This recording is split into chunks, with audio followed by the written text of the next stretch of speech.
Do you have a 12 by 12 paper and leftover ephemera from your last project, and you just want to use it up? Well, today I will show you how to make an easy 12 by 12 mini scrapbook journal that has multiple pockets and tags. A junk journal you can mail out to a friend, give to a child, or keep for yourself to catalog an event. Hello, my name is Christine, and welcome to my channel. If you're interested in scrapbook, journal, and card ideas and techniques, then stay with me till the end of this video where I'll post other links you might be interested in. For now though, let's get crafting. Now this is the piece of paper that I had left over from a previous project, and I have some matching ephemera to go with it, again from the previous project that I want to use up. Now the issue here is I have print on this one side of the paper, and then on the other side is a darker print that is quite uniform.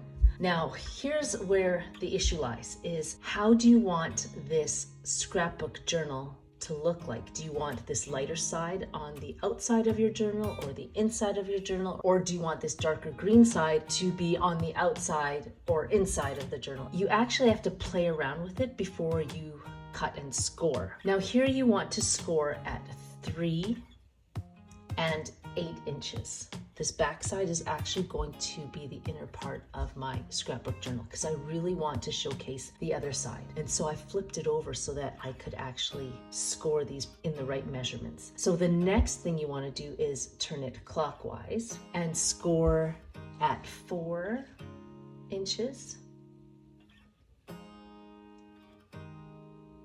Oops, 4 inches. I'm going to score at 4 inches and at 9 inches. And ideally you want that smaller right side of this paper to be the bottom pocket of the inside of that album. But depending on how you scored it, it may not work out. But in this case, let's see what surprise we have after scoring along those lines.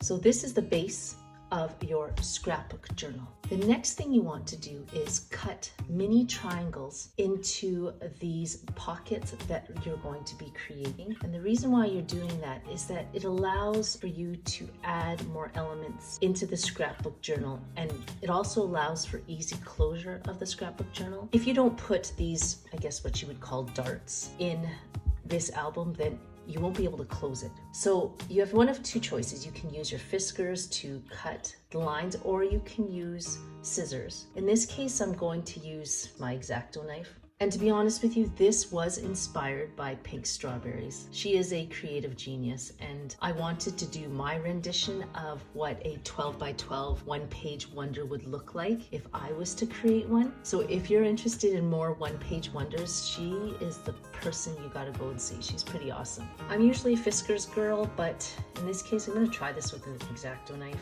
I'm really terrible with scissors. I can't really cut straight with scissors. Mind you, this X-Acto knife wasn't that straight either, as you can see, but it's not a big deal. You're actually going to be cutting darts out in this area anyway, so that line doesn't necessarily have to be exactly straight. Okay, and then you flip it over and you'll do that to this side here.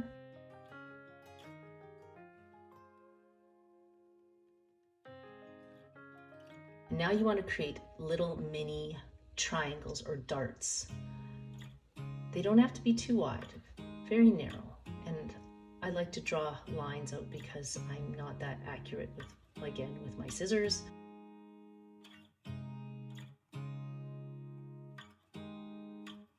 And you do that on all the cut ends.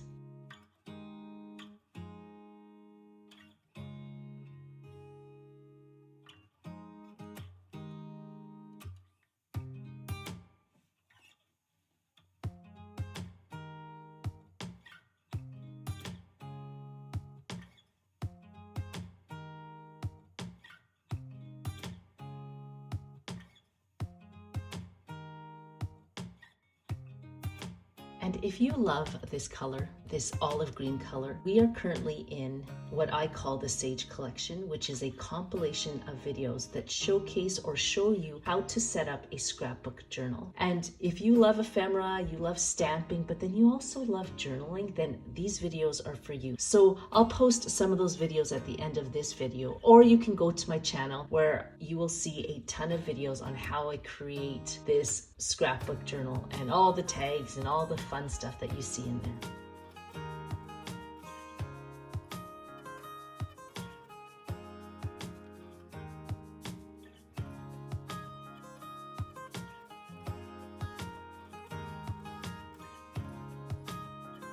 So this is what it looks like. Now we have to decide how we want to showcase the patterns. You can do this with the middle panel, where you close it up like that and you have this middle panel here. What I'm going to do, I think, is make sure that that dark side is actually on the inside, so that when I close up and make these pockets, what you will see is the pattern that I love so much on the outside. And you see why I made sure that I made the score lines on the back side of, or the darker side of that paper, just so that you can see this pattern when you actually create this journal. That was the whole reasoning behind that. Again, it's something you have to play around with depending on what kind of pattern you have. And then you have this, oops, I don't think I scored that well enough, but you get the gist of it. Okay. I was a little off in my scoring, but let's see if I can straighten this out a bit better.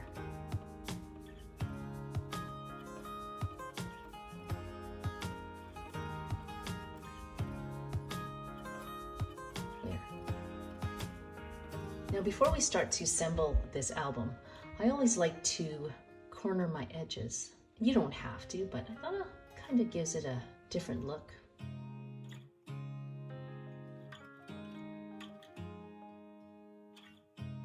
So that's the back side. And this is the inside of the album.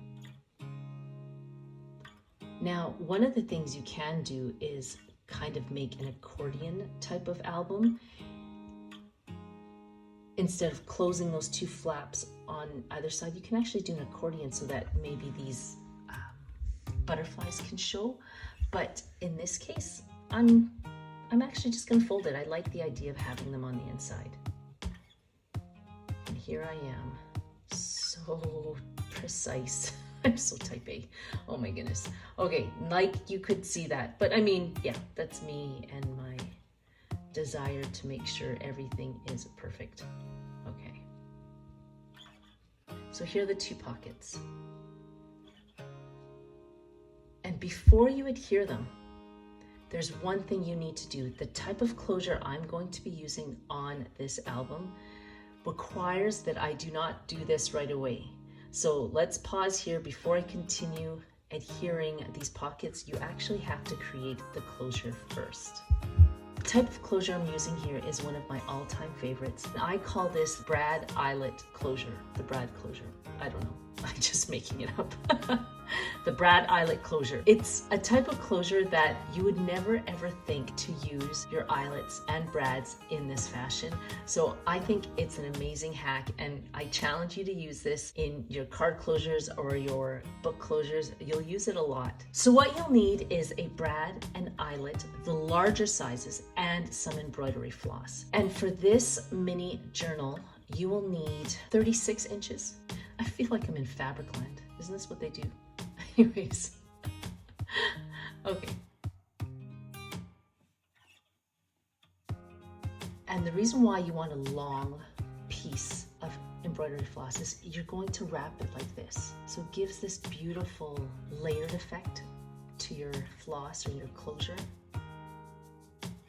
And if you're a crafter and you like to make mini cards or scrapbook albums, you really need one of these OXO clips. They're pretty awesome. I need it all the time, or else everything would just pop open on you. So before you adhere the pockets, you have to put this closure first. And what you want to do is punch a hole. I would say in the middle, but in this case, because I might use, I'll tell you, you'll see why I do it lower, but I'm going to place the brad a little lower because I don't want it to interfere with the text on this image, should I decide to use that. So let's just put this lower.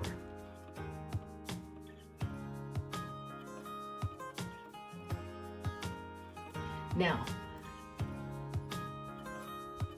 typically you would take the eyelet and place it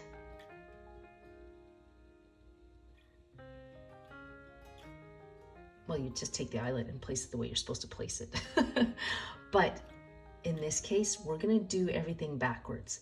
Now, the first thing you want to do is tie your embroidery floss around the brad like this. Secure it to the brad. You'll probably want to do 2 knots, just like that. And cut the excess off. Now, take your eyelet and insert it into the hole backwards. You're like, what are you saying, Christine? Well, you'll see. Place it backwards because this is the way you want it to look. You don't want it to look like this, okay? You actually want the eyelet and the brad to adhere to each other in an opposite fashion. So you place the eyelet in like that from the back side and place the brad through the eyelet on the top, just like that. Now you want it to stick out, so you want to actually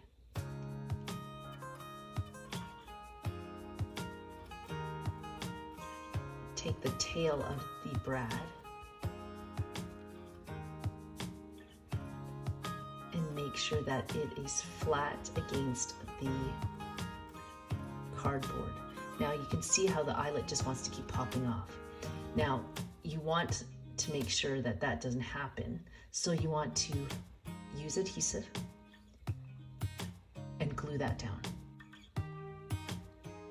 Now it's going to be a little messy here, but the good thing is because we're doing this before we create the pocket, you won't be able to see this.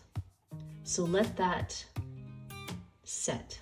Again, do you see how the eyelet sticks out the front side there? Okay, let that set. Now once that's set, you can now create your pockets. And this is your closure right here. Isn't that great? So do you see how that will actually be covered up by the pocket?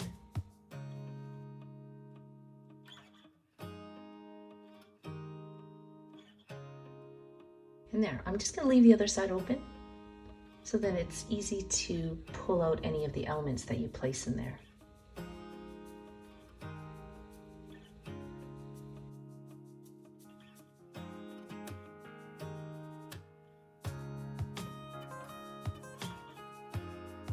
What I did on the back side here is, remember that middle flap? Now you have one of two choices. This can actually be a back flap with a pocket.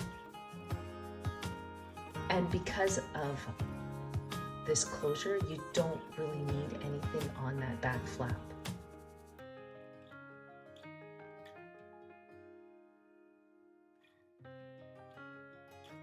So yeah, you can do it like this. Like, to me, doing another pocket on the inside would be spectacular, because look at that image. Isn't that beautiful? So when someone opens it up, you have this beautiful image just like that. So I'm going to keep this on the back side, and the reason being is because I want to add something else on the inside so that you have more journaling space and the potential for more pockets and tags that you can place in the album. Okay, so let's create this pocket.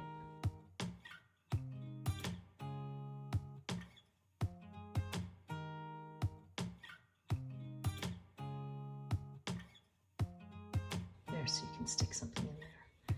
Now with this closure, like I said, you don't need a closure because this embroidery floss closure will work to keep it closed, but honestly, I'm really into Velcro as another type of closure because it's easy, it's cheap, and it's simple, and it doesn't take away from the actual image on like the card itself if it's an opening or a flap opening that you want to showcase.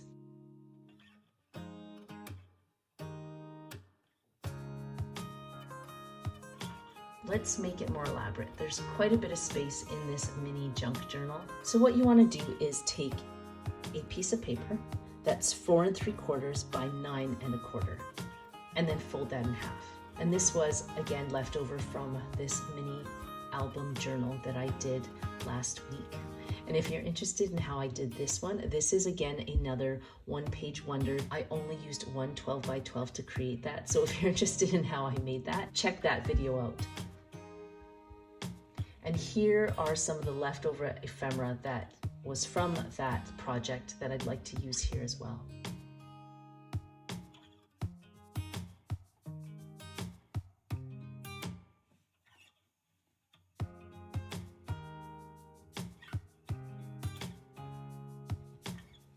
Now this is the fun part, embellishing and creating all these pockets and places where you can journal. This is where it gets to be a lot of fun. And use your imagination, use whatever you have on hand to create an amazing gift for someone, or another little mini journal that you can catalog maybe one event in and then just keep off to the side. I typically like to do that, like especially if you don't want to do a full year journal or something. All these little mini journals are perfect for that. I guess that kind of crafting is for the person who gets really bored with one aesthetic over the course of a year. These mini journals or these mini scrapbook journals are really awesome for that. And if you enjoyed this video, make sure you stamp that like button so it can spread to the rest of our crafting community. Thank you.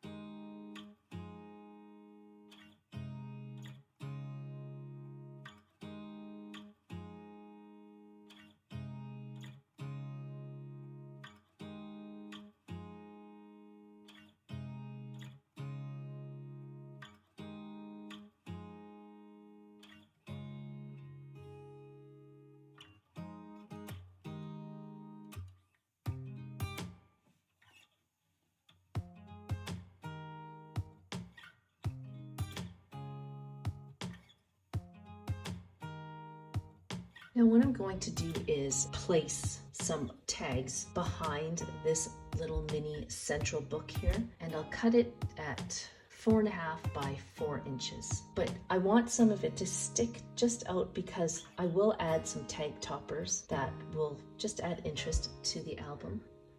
So here's a great image from that paper collection that's only one-sided. So I'll use that here. As you can see here, again, it has an image on one side, and I don't like that this other side is left empty. So I'm just going to cut up another image so that you don't have this empty back side. And again, another reason why, if you're buying 12 by 12, always make sure that it is double-sided because most often you will use the other side.